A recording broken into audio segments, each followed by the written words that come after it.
Bonjour et bienvenue dans cette vidéo de présentation et d'explication concernant le volume complémentaire individuel, plus communément appelé VCI.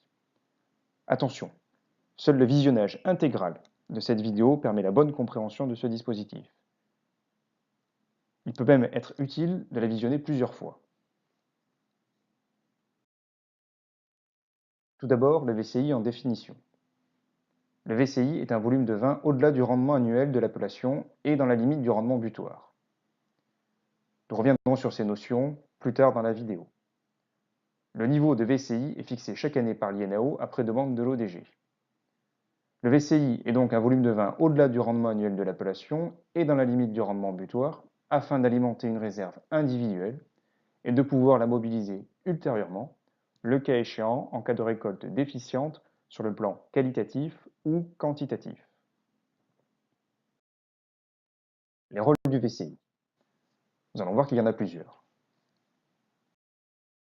Tout d'abord, c'est une assurance récolte. Les volumes complémentaires cumulés pourront être revendiqués en AOC si le rendement de l'exploitation pour un produit considéré est inférieur au rendement autorisé, notamment en cas d'aléa climatique. C'est également une assurance qualité.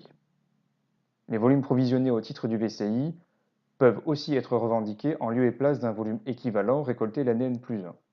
Dans ce cas, le volume équivalent de la récolte N+1 est alors livré aux usages industriels, autrement dit la distillation. À noter, le VCI ne pèse pas sur les stocks car il ne peut être utilisé que dans la limite du rendement autorisé annuellement. C'est un dispositif qui permet de prévenir les déséquilibres entre offre et demande, liés aux aléas climatiques par exemple.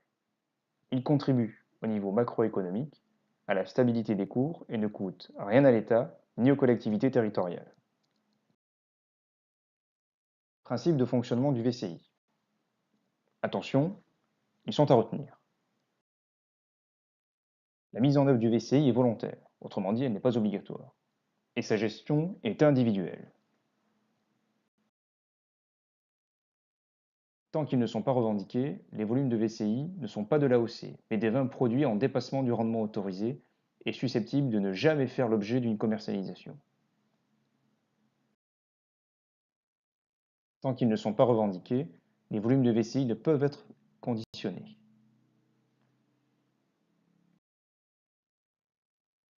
Les volumes de VCI doivent être stockés séparément des volumes issus du rendement annuel. Toutefois, le Code rural et de la pêche maritime, par l'article D645-18-1, indique que si une cuve ne peut pas être entièrement remplie par du vin bénéficiant de l'AOC, l'opérateur peut la compléter de vin stocké au titre du VCI, sous réserve de traçabilité totale, notamment par la tenue du registre de cave. Le VCI mis en réserve à un millésime donné devra ressortir sous ce millésime. Toutefois, et sous réserve du respect des règles d'étiquetage, il est possible de commercialiser ces volumes de VCI soit sous leur millésime d'origine, soit sous un autre millésime en appliquant la règle du 85-15, soit enfin sans millésime. Le stock de VCI est diminué, autrement dit distillé, proportionnellement aux surfaces cédées ou arrachées en cours de campagne. Commercialisation. Les vins issus du VCI année N ne pourront être commercialisés avant le 15 décembre de l'année N+1. 1er décembre, en cas de demande de l'ODG pour une commercialisation anticipée. Circulation entre entrepositaires agréés. Les VCI, comme les autres vins, peuvent circuler entre entrepositaires agréés après un délai minimum de 15 jours suivant le dépôt de la déclaration de revendication à l'ODG et après demande de transaction à l'organisme d'inspection. Si le VCI n'est pas revendiqué ou rafraîchi, il devra être distillé au plus tard le 15 décembre de l'année qui suit la récolte dont il est issu. Dernier grand principe, le VCI est attaché au producteur. En cas d'évolution juridique du statut du producteur, le principe retenu est celui de la continuité du producteur. On entend par producteur l'exploitation vitivinicole elle-même, qu'elle soit en nom propre ou qu'il s'agisse d'une personne morale. Il est admis le principe de conservation du VCI dans les cas de fusion. A l'inverse, dans les cas de séparation, scission ou dissolution, le VCI doit être distillé. Dans tous les cas, nous vous invitons à vous rapprocher de votre ODG afin de préciser votre situation. Voyons maintenant les utilisations du VCI. Le VCI pourra être libéré pour être remplacé par un nouveau volume de la nouvelle récolte, combler un déficit quantitatif, c'est-à-dire si le rendement à l'hectare est inférieur au rendement annuel. Le volume mis en réserve pourra être utilisé. Combler un déficit qualitatif. Dans ce cas, le volume remplacé devra être distillé avant le 15 décembre de l'année qui suit la récolte.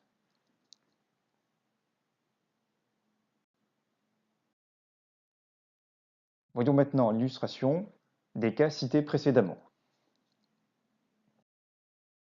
Rafraîchissement, c'est-à-dire remplacer par un volume de la nouvelle récolte un volume équivalent de la récolte précédente. Ici, en année N, nous matérialisons le rendement annuel.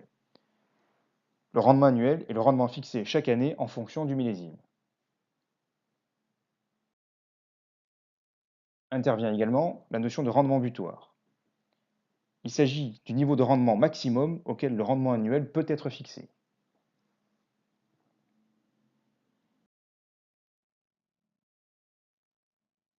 Le rendement agronomique est lui le rendement produit par la vigne. Il peut être supérieur au rendement annuel, mais toujours inférieur au rendement butoir.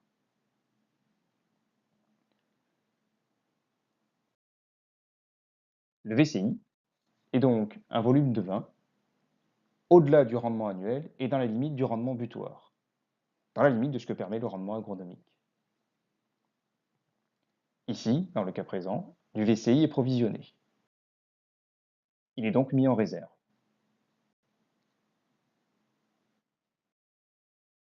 Année N plus 1. Les mêmes notions de rendement annuel et de rendement butoir interviennent. Le rendement agronomique, celui produit par la vigne, nous permet encore une fois de dépasser le rendement annuel, dans la limite du rendement butoir.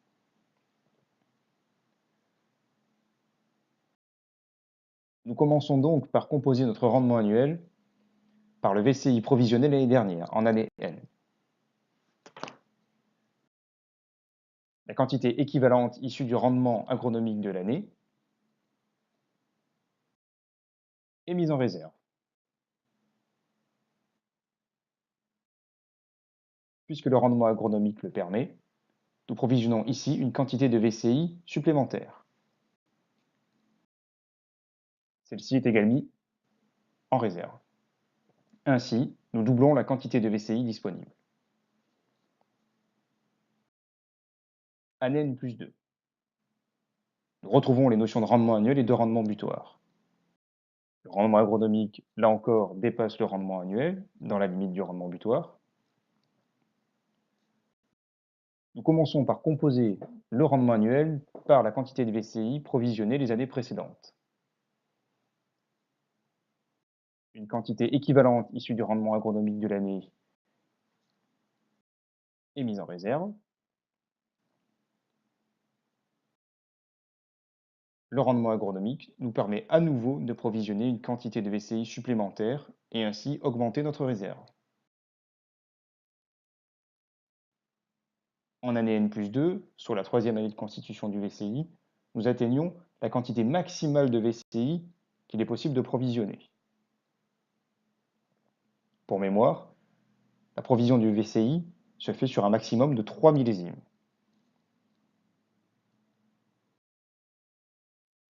Année N plus 3. Nous avons toujours les mêmes notions de rendement annuel et de rendement butoir. Nous commençons par composer notre rendement annuel à l'aide du VCI de l'année précédente. Le rendement agronomique, là encore, dépasse le rendement annuel.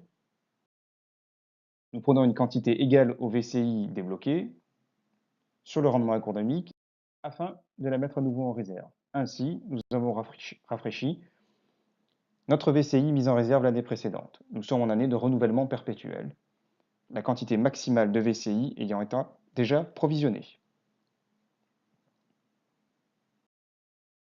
Autre illustration de cas. Combler un déficit quantitatif, c'est-à-dire si le rendement à l'hectare est inférieur au rendement annuel. Le volume mis en réserve pourra être utilisé. Nous retrouvons la notion de rendement annuel, ainsi que la notion de rendement butoir.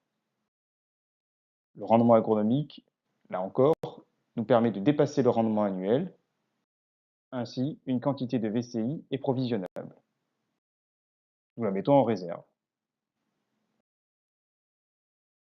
Dans cet exemple, la provision du VCI est identique à l'exemple précédent dans le cas du rafraîchissement. Le rendement agronomique, là encore, nous permet de dépasser le rendement annuel en année N+1. Nous composons notre rendement annuel à l'aide du VCI provisionné l'année précédente. La quantité équivalente est rafraîchie et mise en réserve. Grâce au rendement agronomique généreux, nous pouvons à nouveau provisionner une quantité de VCI supplémentaire. Le mécanisme reste à nouveau le même pour l'année N+2.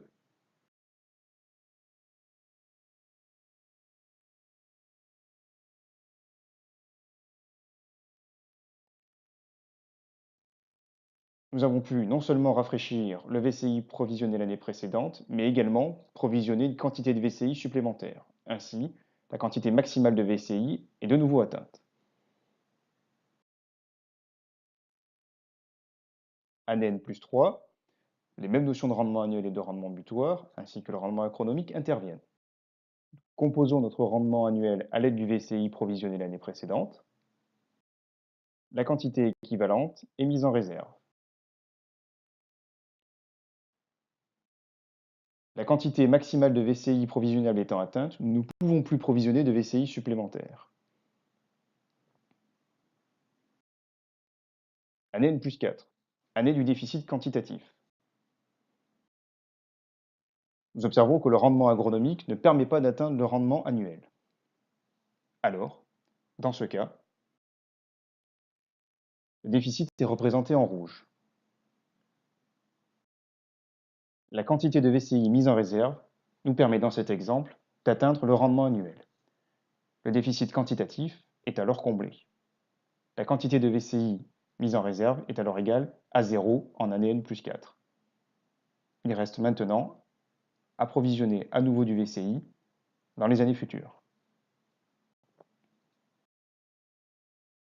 Dernière illustration de cas. Combler un déficit qualitatif. Dans ce cas, le volume remplacé devra être distillé avant le 15 décembre de l'année qui suit la récolte. En année N, les notions de rendement annuel et de rendement butoir interviennent comme dans les deux exemples précédents. Il en va de même pour le rendement agronomique. Celui-ci nous permet de provisionner une quantité de VCI au-delà du rendement annuel et dans la limite du rendement butoir. Nous la mettons en réserve. Il en va de même pour l'année N+1, comme dans les deux exemples précédents. Le rendement annuel est composé par le VCI de l'année dernière. Nous mettons une quantité égale issue du rendement agronomique de l'année. En réserve, nous avons rafraîchi. Le rendement agronomique nous permet à nouveau de provisionner une quantité de VCI supplémentaire. Nous la mettons en réserve. Année N+2, le mécanisme reste le même.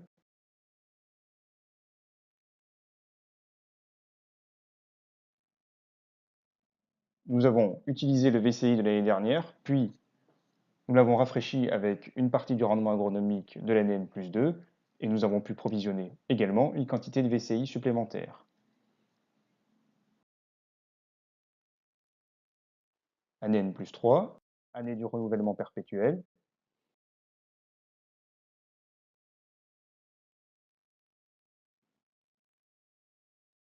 Année N+4, année du déficit qualitatif. Le rendement agronomique, dans ce cas-là, permet d'aller au-delà du rendement annuel. Il est néanmoins considéré qu'une part de ce rendement agronomique n'est pas qualitatif.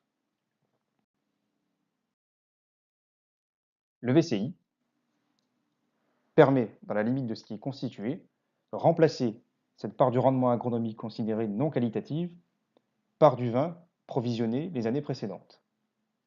Nous avons comblé un déficit qualitatif.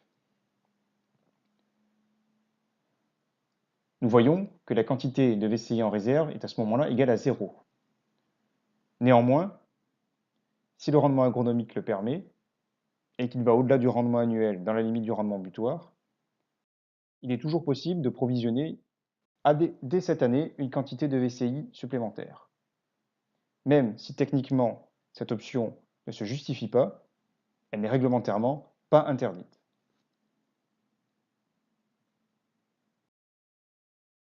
Nous la mettons donc en réserve. Ainsi, nous recommençons à constituer le VCI utilisé. Voici maintenant la traçabilité associée au VCI. Le suivi et la traçabilité des volumes doivent être assurés par le viticulteur, l'ODG et l'organisme d'inspection. La situation est simple quand le même opérateur produit et commercialise le VCI. La situation s'avère plus compliquée quand la vinification est réalisée par un autre opérateur. Cependant, la réglementation n'interdit pas cette possibilité. Un récoltant peut tout à fait passer un accord avec un négociant vinificateur qui accepte de vinifier et de stocker ses volumes. Dans ce cas, une traçabilité et des autocontrôles appropriés sont nécessaires. Voyons maintenant les obligations déclaratives en lien avec le VCI. Tout d'abord, la déclaration de récolte. En voici un exemple.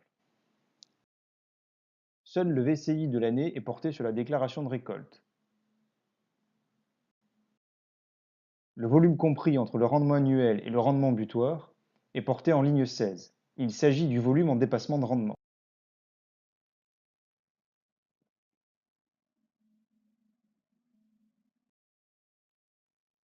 La ligne 16 comprend l'ensemble des volumes en dépassement du rendement, y compris le VCI.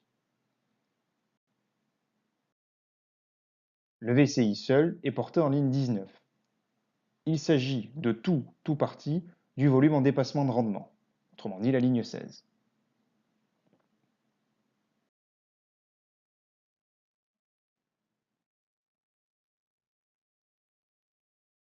Attention, le VCI des années précédentes n'apparaît pas sur la déclaration de récolte de l'année en cours.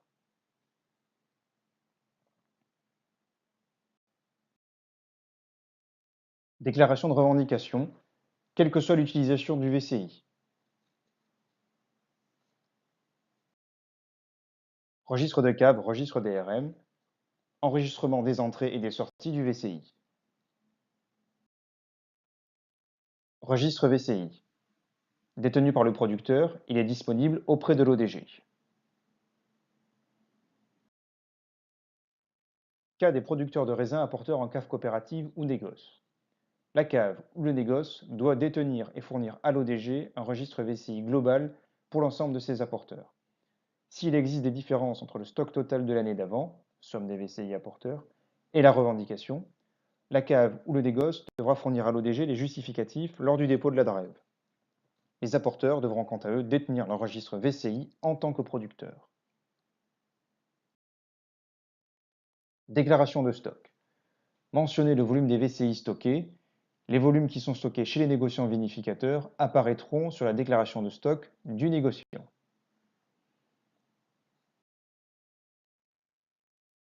Document d'accompagnement douanier. Pour les produits destinés à la distillation en cas de destruction uniquement. Les justificatifs de distillation sont à transmettre à l'ODG, le cas échéant. L'ensemble de ces obligations déclaratives est susceptible d'être vérifié dans le cadre du contrôle interne et externe. Contrôle interne et externe du VCI. Les documents déclaratifs cités précédemment sont tenus à la disposition de l'ODG et de l'organisme d'inspection selon les modalités fixées dans le plan d'inspection. La gestion des volumes est assurée par l'ODG et l'organisme d'inspection en suivant les déclarations de récolte, de revendication, la DRM, le registre du VCI, les déclarations de transaction et le registre de conditionnement. Fiscalité du VCI. Comptabilité. Le VCI interdit à la vente ne doit pas être pris en compte au titre de l'année. où il est observé, ni pour le calcul du prix de revient des volumes produits, ni en conséquence pour l'évaluation du stock. L'année où ce volume peut être vendu, il doit être tenu compte pour la valorisation du prix de revient du stock, comme pour le calcul d'une éventuelle provision pour dépréciation. Contrôle par la DGDDI. Si une anomalie dans la gestion du VCI est constatée lors d'un contrôle, celle-ci fera l'objet d'une information de la douane à l'INAO. Vinification du VCI par un tiers. Le système du VCI n'interdit pas la vinification du VCI par un tiers, négociant vinificateur, sous réserve de certaines dispositions. Le registre spécifique de suivi du VCI, tenu par le récoltant, doit indiquer les coordonnées du détenteur du produit. La vinification du VCI par le négociant vinificateur doit se faire séparément des autres VCI si le récoltant souhaite le récupérer, en commun avec du VCI d'autres fournisseurs si le négociant vinificateur achète les VCI après libération. Le volume de VCI détenu par le négociant vinificateur doit apparaître sur sa déclaration de stock. Le VCI libéré ne pourra pas bénéficier du nom du producteur sur l'étiquette.